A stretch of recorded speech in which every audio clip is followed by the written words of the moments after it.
आज की कहानी का नाम तेनाली की चुटिया। एक दिन बातों बातों में राजा कृष्णदेव राय ने तेनालीरामन से पूछा, अच्छा तेनाली, ये बताओ कि किस प्रकार के लोग सबसे अधिक मूर्ख और बुद्धू होते हैं और किस प्रकार के लोग सबसे अधिक बुद्धिमान और सयाने होते हैं। तेनालीरामन ने तुरंत उत्तर दिया, महाराज, जो ब्राह्मण होते हैं वो सबसे अधिक मूर्ख और बुद्धू होते हैं और जो व्यापारी होते हैं वो सबसे अधिक सयाने होते हैं और बहुत बुद्धिमान होते हैं। तो राजा बोलते हैं, ऐसे कैसे हो सकता है, मुझे साबित करके बताओ। तो तेनालीरामन कहता है, मैं ये बात बहुत आसानी से साबित कर सकता हूँ। अभी आपको पता चल जाएगा, जरा आप राजगुरु को बुलवा दीजिए। राजगुरु को बुलवाया गया। तेनालीरामन ने कहा, अब मैं अपनी बात को साबित करके दिखाऊंगा, लेकिन इस काम में आप दखल नहीं देंगे। आप ये वचन दें, तभी मैं काम शुरू करूंगा। राजा ने तेनालीरामन की बात को मान लिया। तेनालीरामन ने आदरपूर्वक राजगुरु से कहा, राजगुरु जी, महाराज को आपकी चोटी की आवश्यकता है। इसके बदले में आपको मुंह मांगा इनाम दिया जाएगा। अब राजगुरु सोच में पड़ गए कि इतने वर्षों से मैंने अपनी ये चोटी को बनवाया है, इसे मैं कैसे कटवा दूं? लेकिन राजा की आज्ञा है तो कैसे टाली जा सकती है। उन्होंने कहा, तेनालीराम, मैं इसे कैसे दे सकता हूँ?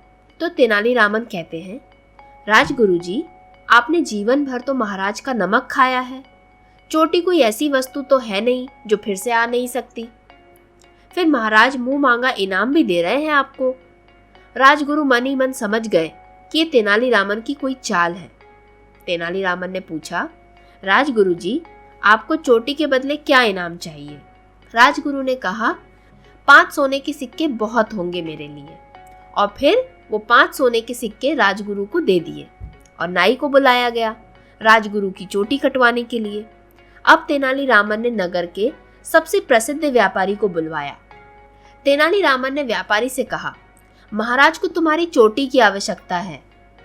तो इस बात पर व्यापारी कहता है, सब कुछ तो महाराज का ही है, जब चाहे ले सकते हैं, लेकिन बस इतना ध्यान रखें कि मैं गरीब आदमी हूँ। तो तेनालीरामन कहते हैं कि तुम्हें तुम्हारी चोटी का मुंह मांगा दाम दिया जाएगा।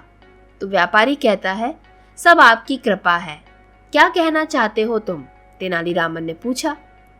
तो व्यापारी कहता है, जी बात यह है, जब मैंने अपनी बेटी का विवाह किया था तो अपनी चोटी की लाज रखने के लिए पूरी 5000 सोने के सिक्के खर्च कर दिए थे। पिछले साल मेरे पिता की मौत हो गई, तब भी इसी कारण 5000 सोने के सिक्के खर्च हो गए और अपनी इस प्यारी दुलारी चोटी के कारण बाजार से कम 5000 सोने के सिक्के उधार मिल जाते हैं। अपनी चोटी पर हाथ फेरते हुए व्यापारी ने कहा, इस तरह तुम्हारी चोटी का मूल्य 15000 सोने के सिक्के का हो गया। ठीक है ना, ये मूल्य तुम्हें दे दिया जाएगा। तेनालीरामन कहते हैं। 15000 सोने के सिक्के व्यापारी को दे दिए गए। व्यापारी चोटी मुड़वाने बैठ गया। जैसे ही नाई ने चोटी पर उस्तरा रखा, व्यापारी कड़क करके बोला, संभल कर नाई के बच्चे, जानता नहीं ये महाराज कृष्णदेव राय की चोटी है। राजा ने सुना तो आग बबूला हो गए। इस व्यापारी की ये मजाल कि हमारा अपमान करे। उन्होंने कहा, धक्के मारकर निकाल दो इस सिरफिरे को। व्यापारी 15000 सोने के सिक्के की थैली लेकर वहां से चला गया।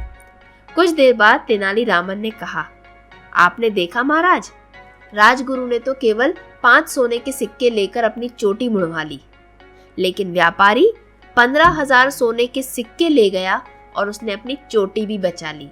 तो अब आप बताइए कि कौन सयाना बुद्धिमान और कौन बुद्धू है। तो राजा को अब बात समझ में आ गई कि तेनालीरामन क्या बताना चाहते थे।